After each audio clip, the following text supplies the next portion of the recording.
Hello friends, welcome my channel stories bye गर्मा कुशवाहा। दोस्तों, जैसा कि आप जानते हैं, मैं हर रोज़ आपके लिए अलग अलग और रहस्यमयी कहानियाँ लेकर आती हूँ। मैंने आपको मेरी कहानी का पहला भाग कल सुनाया था और आज मैं आपको उसी कहानी का दूसरा भाग सुनाने जा रही हूँ। तो चलिए शुरू करते हैं हमारी आज की वीडियो।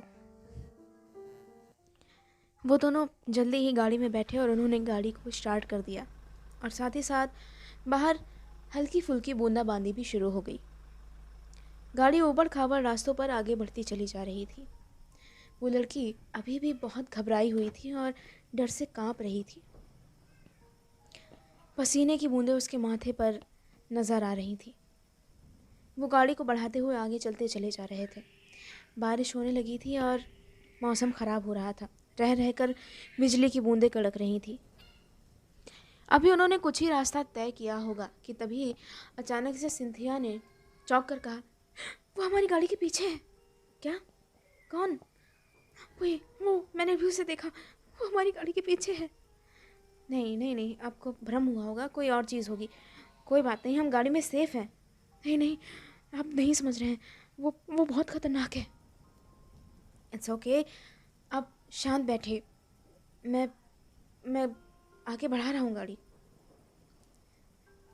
सिंथिया बराबर सीट से पीछे की तरफ ही देख रही थी। वो घबराई हुई थी। न जाने वो क्या देख रही थी कि तभी अचानक ऐसा लगा मानो गाड़ी से कोई चीज़ टकरा गई हो। बारिश की बूंदें अब तेज़ी से गिर रही थी और इसलिए सामने का रास्ता देखना थोड़ा मुश्किल हो रहा था। रास्ता बहुत ऊबड़-खाबड़ था और रात का वक्त था, इसलिए ठीक से नज़र नहीं आ रहा था। ओह गॉड, ओह माय गॉड, ये क्या चीज़ थी? क्या क्या क्या हुआ? आपने गाड़ी क्यों रोक दी? आपको लगा नहीं कोई चीज़ गाड़ी से टकरा गई? नहीं नहीं, आप गाड़ी आगे बढ़ाइए। कोई कोई नहीं होगा। देखिए, आई नो आप घबराई हुई हैं, बट देखिए, मैं बिना देखे आगे नहीं बढ़ सकता हूँ। वो क्या चीज़ है? ओके, मुझे चेक करने दीजिए। नहीं नहीं नहीं, आप गाड़ी से नीचे मत उतरिए। आप समझ नहीं रहे हैं, वो बहुत खतरनाक है। रिलैक्स, कुछ नहीं होगा। मुझे बस एक बार चेक तो करने दीजिए। बारिश की बूंदें तेज़ हो रही थी। ऑफिसर चेक भीगते हुए गाड़ी से बाहर निकले और उन्होंने आसपास देखना शुरू किया कि आखिर क्या चीज़ उनकी गाड़ी से टकराई। वो कोई पत्थर भी हो सकता था, कोई जानवर भी हो सकता था, या फिर किसी तरह की कोई झाड़ी भी हो सकती थी। उन्होंने अपनी गाड़ी से नीचे उतरकर देखना शुरू किया, पर उन्हें कोई चीज़ नज़र नहीं आई।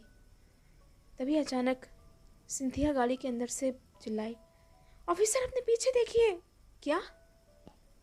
और जैसे ही ऑफिसर जैक पीछे मुड़े, किसी ने उनके सर पर एक जोर से चोट की और उसके बाद उन्हें होश नहीं रहा कि वो कहाँ है। कुछ देर बाद उनकी नींद खुली।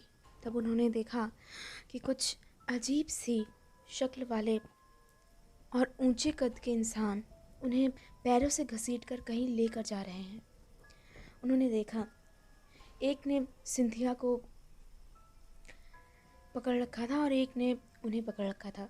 वो उन्हें घसीटते हुए कहीं लेकर जा रहे थे। ये ये जगह उनकी जान पहचान की नहीं थी। उन्हें समझ नहीं आ रहा था कि आखिर ये कौन सा इलाका है जंगल का। और कुछ देर बाद वो एक गुफा के सामने आकर रुक गए और उस गुफा के सामने मशालें जल रही थी और उसके अंदर बहुत अंधेरा नज़र आ रहा था।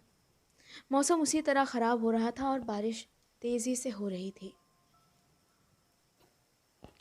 बार बार बादल गरज रहे थे और बिजली चमक रही थी। सिंथिया अभी भी बेहोशी की हालत में थी, पर जैक को काफ़ी हद तक होश आ चुका था। वो अपनी आसपास की चीज़ों को देखने की कोशिश कर रहा था और उसके बाद उसने खुद को छुड़ाने की कोशिश की। कौन हो तुम लोग? छोड़ो मुझे। कहाँ ले जा रहे हो? छोड़ो मुझे। अगर तुमने मुझे अभी नहीं छोड़ा तो मैं तुम्हें शूट कर दूंगा। मेरे पास गन है।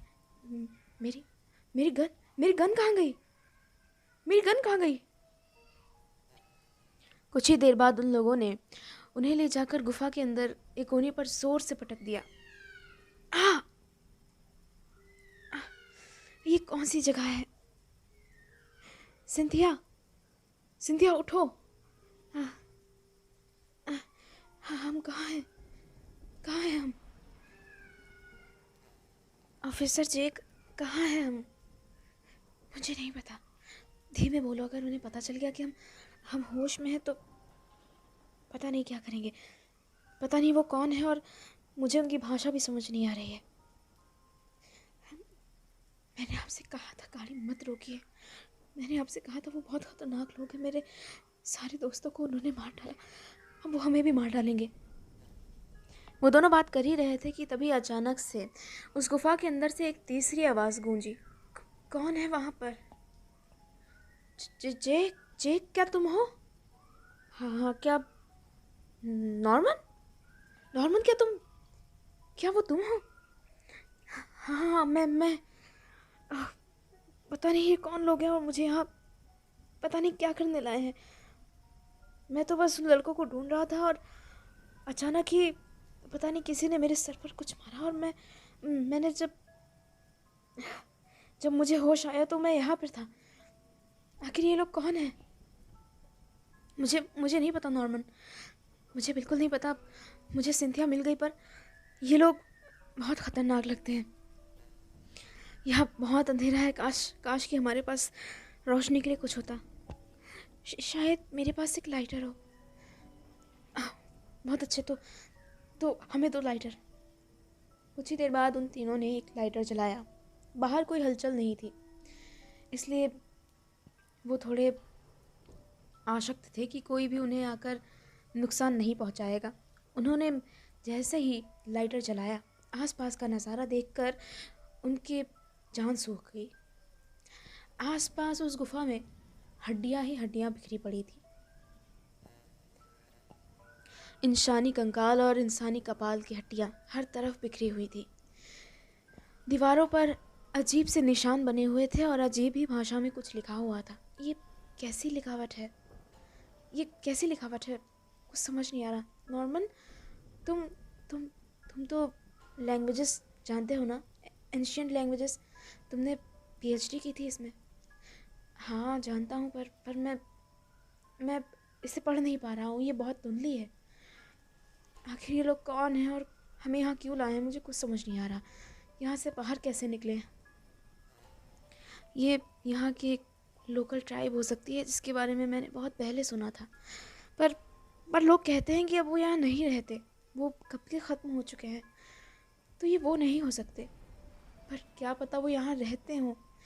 हमें तो इस जंगल के इलाके के बारे में भी नहीं पता है, तो हम उन्हें कैसे जान सकते हैं? हाँ, आखिर कौन सी ट्राइब थी और क्या चाहते हैं ये लोग? मुझे नहीं पता कि वो क्या चाहते हैं। मैंने इतना सुना था कि ये ट्राइब जो यहाँ रहती थी बहुत ही बर्बर और बहुत ही हिंसक ट्राइब थी। ऐसा कहते थे कि ये अपने देवताओं की पूजा के लिए, अपने देवताओं को खुश करने के लिए इंसानों की बलि दिया करते थे और साथ ही साथ ये बहुत फुर्तीले हुआ करते थे, क्योंकि शायद ये जेनेटिकली ही ऐसे ही पैदा होते थे। आई डोंट नो, शायद ये म्यूटेंट हैं या फिर वो बहुत फुर्तीले होते हैं और उनकी हाइट आम इंसानों से कहीं ज़्यादा होती है। अगर ये वही है तो ये बहुत ख़तरनाक है, फिज़िकली भी और मेंटली भी। वो हमसे ज़्यादा पावरफुल हैं। तो फिर हम यहाँ से निकलेंगे कैसे? मुझे नहीं पता। फिलहाल लगता है बाहर कोई नहीं है, हमें कोशिश तो करनी चाहिए। नॉर्मन, क्या तुम्हारे पास तुम्हारी गन है? नहीं नहीं, मेरे पास नहीं है। उन्होंने मेरी गन भी कहीं अलग रख दी है। अगर वो हमारे पास होती तो शायद हम उन्हें हरा सकते थे। वो शायद सिर्फ तोते ही नहीं है यहाँ पर। मुझे नहीं पता, पर अगर हमें इस इलाके के बारे में पता नहीं तो हम यहाँ से बाहर कैसे निकलेंगे?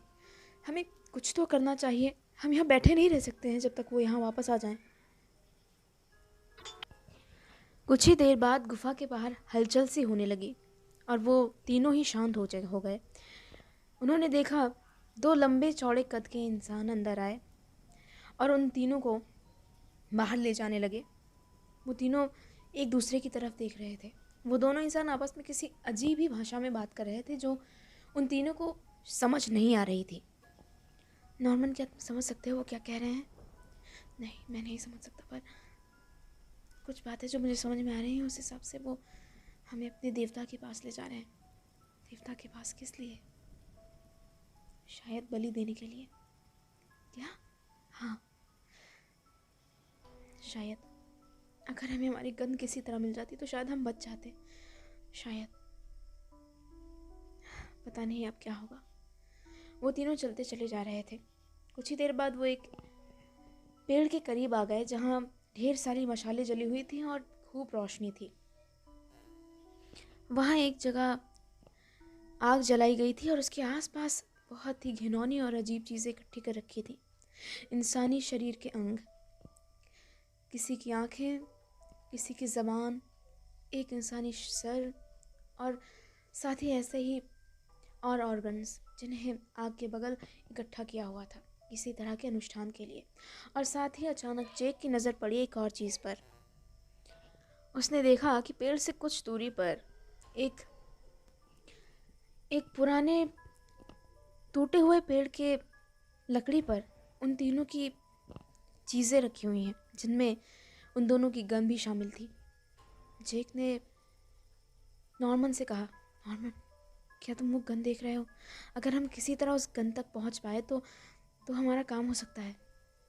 ठीक है, मैं इनका ध्यान बटाता हूँ, यही मौका है हमारे पास। नॉर्मन ने अचानक ही झटके से अपने आप को उनकी पकड़ से छुड़ा लिया, जिससे उनके साथी का भी ध्यान उसी तरफ चला गया और उतनी देर में जेक ने उसे जोर का धक्का दिया और पूरी ताकत से भागते हुए गन्स की ओर बढ़ा। उनका वो साथी भी जेक की तरफ दौड़ा, लेकिन तब तक सिंथिया ने उसे धक्का देकर ज़मीन पर गिरा दिया। वो ज़मीन पर गिरा हुआ था। जब तक वो संभल पाता तब तक जेक ने बंदूक उठा ली थी और उसने फ़ौरन बिना देरी किए हुए निशाना बांधा और उसे गोली से उड़ा दिया। वो निशाना ठीक उसके सर पर लगा और उसके बाद उसने फ़ौरन बिजली की तेज़ी से दूसरा निशाना उसके दूसरे साथी पर बांधा और उसे भी ख़त्म कर दिया। जिसके बाद वो तीनों आज़ाद हो गए। अब उनका सरदार ही बचा था जो कि ये सब देखकर बेहद गुस्से में आ गया था और फ़ौरन उन पर हमला करने के लिए तैयार हो रहा था। जेक और सिंथिया, उन तीनों ने बिना मौका गवाए वहाँ से भागना शुरू किया और पूरी ताकत से भागते रहे। वो नहीं जानते थे कि वो किस रास्ते पर जा रहे हैं, पर फिर भी वो भागते रहे और आखिर भागते भागते अचानक वो एक ऐसे इलाके में आए जो जेक को थोड़ा जाना पहचाना लग रहा था। कुछ और आगे जाने पर उनकी नज़र उनकी गाड़ी पर पड़ी और उनकी जान में जान आई और उसके बाद वो तीनों गाड़ी दौड़ाते हुए उस जंगल से बहुत दूर निकल गए। तो दोस्तों, इसी के साथ ख़त्म होती है मेरी आज की कहानी। मेरी आज की कहानी आपको कैसे लगी मुझे कमेंट करके ज़रूर बताइएगा और अगर आप मेरे चैनल पर नए हैं तो मेरे चैनल को सब्सक्राइब भी ज़रूर कर लीजिएगा और वीडियो को लाइक और शेयर ज़रूर कीजिएगा। Thank you.